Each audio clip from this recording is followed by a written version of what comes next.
We're here with Emily Pointer, who has recently moved her studio to Knysna. So welcome to Knysna, Em. Hello, thank you. Emily is a jeweler, and firstly I want to ask you, Em, what was your journey toward becoming a jeweler?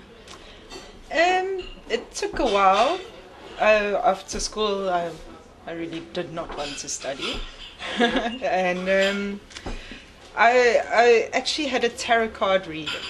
Okay. My cousin did a reading for me, and she went through the whole reading, and then at the end she said, well, you will end up doing something with sharp, pointy things.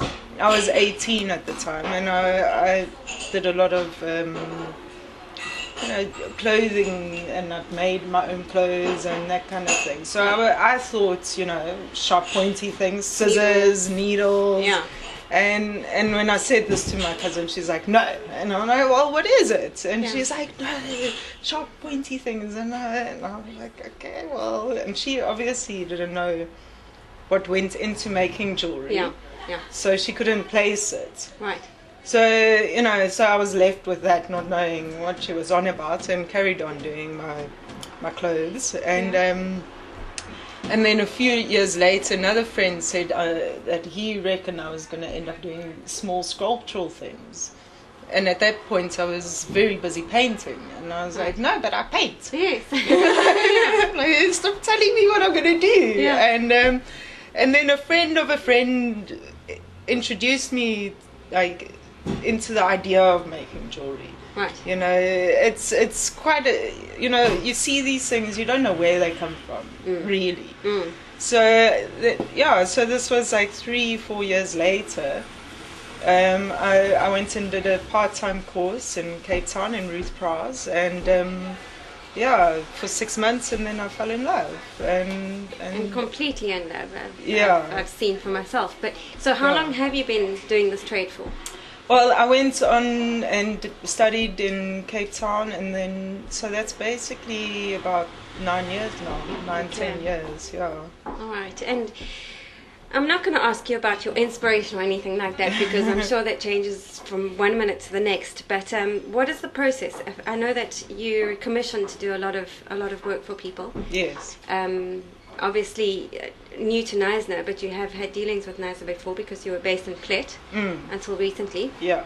But if somebody comes up to you and what's the process? They say they want a ring, for instance.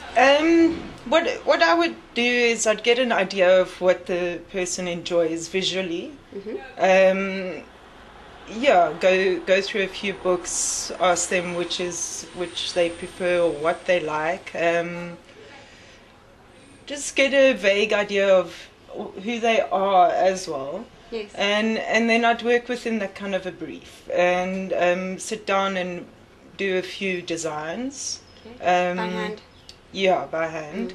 And then take it from there, show the designs, see which of them they like, and then make it. Okay, and materials that you use? I work with all metals, well, not all metals, with mainly silver and gold, and that's what I trained in. Required. Yeah. And then stones, semi-precious, precious stones, yeah. That must be a wonderful trade that you're in, because every single day you're dealing with something different. Yeah. Something. Yeah. And the result's beautiful. Yeah, that's what I really enjoy about this, is there's no end to learning. There's always something new to challenge yourself with. There's always new technology. There's also old technology that you can learn. There's so many different techniques, and you can come up with your own techniques. So there's a lot of playing that goes on for me. I enjoy working it out and seeing if that can work, and if it can't, trying something else that will make it work, Okay. Yeah. And Emily, I don't know if I'm allowed to ask you this, but I know that you use quite a few, you're quite imaginative when it comes to using raw materials. like the cuttlefish. Yeah, yeah. Yeah, definitely taking things. That's what I really like. One of the other things that I really like is that's you're working with earth qualities, you're working with air qualities, you're working with all of those, and then your spirit, you know. Okay. So you have that holistic thing, you know. I start from something that, you know, silver. When you get it, when you buy it, it looks like little blobs of nothing, you know. Right. And to take that and turn it into something that somebody will love and wear, that is amazing for me. These are my children. Right. You know, these are like little creations, and once they're there, they're out to explore the world, you know. Oh. Go, poof. What a beautiful. That's a nice way of looking at it. Yeah. You don't want to tell us a little bit about your cuttlefish? Yeah, the cuttlefish is cuttlefish bone is often seen. Everybody sees it. They know what it is. They might not know that it's called cuttlefish bone, but when you walk down on the beach and you see these little white things, where it's soft and then hard. Yeah. Now, which are commonly used for birds Yeah. to sharpen their beaks. budgies. Budgies. Yeah. Right. Yeah. So But you don't use them to sharpen your beak. No. No, the fantastic thing with them is that it's a one-off thing. The cuttlefish bone can only take heat once. Okay. Then it burns, and it becomes ash.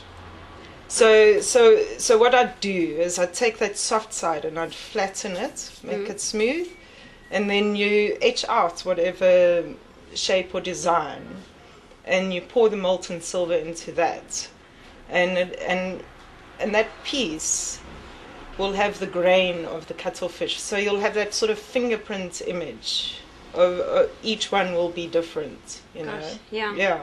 So it's a fun thing to play with, you know, and Fun and original. yeah. Well, yeah, I think cuttlefish casting is a really ancient thing, you know.